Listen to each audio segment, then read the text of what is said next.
Hello, ഞാൻ നിങ്ങളെ ഒന്ന് പേടിപ്പിക്കാൻ പോവാം. ഇതെൻ്റെ നിഴലാണ്, പേടിക്കണ്ട. ഇതല്ല ഞാൻ പറയാമെന്ന്. നമ്മുടെ ട്രിവാൻഡ്രം മെഡിക്കൽ കോളേജ് പതിറ്റാണ്ടുകൾ പഴക്കമുള്ള ഹോസ്റ്റൽ കെട്ടിടങ്ങളൊക്കെ.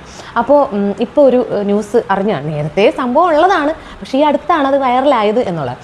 അതായത് പകൽ സമയത്ത് ഒച്ചപ്പാടും ബഹളവും പിള്ളേർ പഠിത്തവും കാര്യങ്ങളും അങ്ങനെ ഇങ്ങനെയൊക്കെ പകൽ സമയം ട്രിവാൻഡ്രം മെഡിക്കൽ കോളേജ് ഭയങ്കര ആരവെന്നറിഞ്ഞാണ്. പക്ഷേ രാത്രി ഒരു 2 മണി കഴിഞ്ഞ് കഴിഞ്ഞാൽ ഇതിൻ്റെ മുഖച്ഛായ അങ്ങ് മാറുന്നു, വേറൊരു മുഖമായി മാറുന്നു എന്നാണ് പറയുന്നത്. അതായത് പ്രത്യേകിച്ച് പിള്ളേരുടെ ഹോസ്റ്റലിൻ്റെ കോറിഡോറിൽ ഒരു ആൾ നടക്കുന്ന ശബ്ദം, ചെറിയ ചെറിയ ഒച്ചപ്പാടുകൾ അങ്ങനെയൊക്കെ കാണും. അപ്പോൾ ഈ ലൈബ്രറിയിൽ ഇരുന്നിട്ട് ഒരുപാട് ടൈം കഴിഞ്ഞിട്ട് ഇപ്പോൾ 2 മണിക്കും 3 മണിക്കും അല്ലെങ്കിൽ 1 മണിയൊക്കെ കഴിഞ്ഞിട്ടാണ് പിള്ളേർ ഹോസ്റ്റൽ റൂമിലേക്ക് പോകുന്നത്. അപ്പോൾ അവരോടൊപ്പം ആരോ നടന്നു വരുന്നതായിട്ട് അവർക്ക് തോന്നും. പിന്നെ ഈ കാലൊച്ച കേൾക്കും, അവർ തിരിഞ്ഞു നോക്കുമ്പോൾ ആരും കാണില്ല.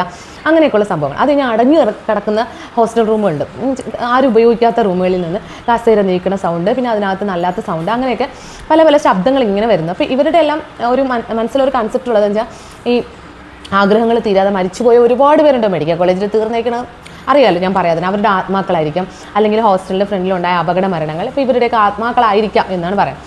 പക്ഷേ വിദഗ്ധരൊക്കെ പറയുന്നത് അങ്ങനെയൊന്നുമല്ല, അതൊക്കെ നമ്മുടെ മനസ്സിൻ്റെ തോന്നലാണ്. ചിലപ്പോൾ ഈ ചീവീടിൻ്റെയും വവ്വാലിൻ്റെയും മരപ്പട്ടിയുടെയൊക്കെ അങ്ങനത്തെ ഉള്ളൊക്കെ കയറുമ്പോൾ ഉള്ള സൗണ്ടുകളൊക്കെയാണ് അടഞ്ഞ റൂമുകളിൽ നിന്നൊക്കെ കേൾക്കുന്നത്. പിന്നെ നമ്മുടെ മനസ്സിൻ്റെ തോന്നലായിരിക്കാം ഇങ്ങനെയുള്ള സൗണ്ടുകൾ എന്നൊക്കെയാണ് വിദഗ്ധർ പറയുന്നത്. ഇനിയാണ് എനിക്ക് പറയാനുള്ള കാര്യങ്ങൾ പറയാം. അപ്പോൾ എന്താണെങ്കിലും ഞാൻ ഇതുപോലെ അമ്മയും കൊണ്ട് ഒരു 10-12 ദിവസത്തോളം മെഡിക്കൽ കോളേജിൽ കടന്നിട്ടുണ്ട് കേട്ടോ.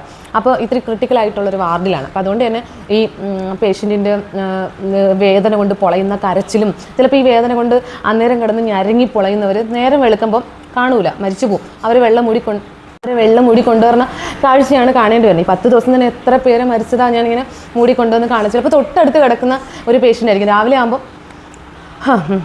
അപ്പം അതുകൊണ്ട് തന്നെ രാത്രി പിന്നെ ബെഡിൽ സ്ഥലം ഉണ്ടാവില്ല കേട്ടോ, കിടക്കാൻ നമുക്ക് കൂടെ കിടക്കാൻ പറ്റത്തില്ല. കാര്യം ഓൾറെഡി ഒരു ബെഡിൽ കൂടെ ഒരു പേഷ്യൻറ്റിനും കൂടെ അവർ കിടത്തിയിട്ടുണ്ടാവും. അപ്പോൾ അമ്മയ്ക്ക് തന്നെ അങ്ങോട്ടും ഇങ്ങോട്ടും തിരിയാൻ പറ്റത്തില്ല. ഞാൻ അതിൻ്റെ ഒരു മൂലയിൽ ഇങ്ങനെ ചുരുണ്ടുകൂടി ഇങ്ങനെ ഇരിക്കുകയാണ്. അപ്പോൾ നമുക്ക് ഉറങ്ങാനൊന്നും പറ്റത്തില്ല. അപ്പോൾ ഞാനിങ്ങനെ ആ ഒരു വീർപ്പ് മുട്ടൽ കൊണ്ടിട്ട് ഞാനിങ്ങനെ വരാന്തയിലൂടെ നടക്കും. അപ്പോൾ വരാന്തയിൽ സൈഡിൽ അപ്പുറം ഇപ്പുറം ആൾക്കാർ പുതപ്പൊക്കെ വിരിച്ചിങ്ങനെ കിടക്കുന്നുണ്ട്, കൂട്ടിരിപ്പുകാരും രോഗികളും ഒക്കെ ഉണ്ട്. അപ്പോൾ അതുകൊണ്ട് ഞാനിങ്ങനെ നടക്കും, വെട്ടമൊക്കെ ഉണ്ട്.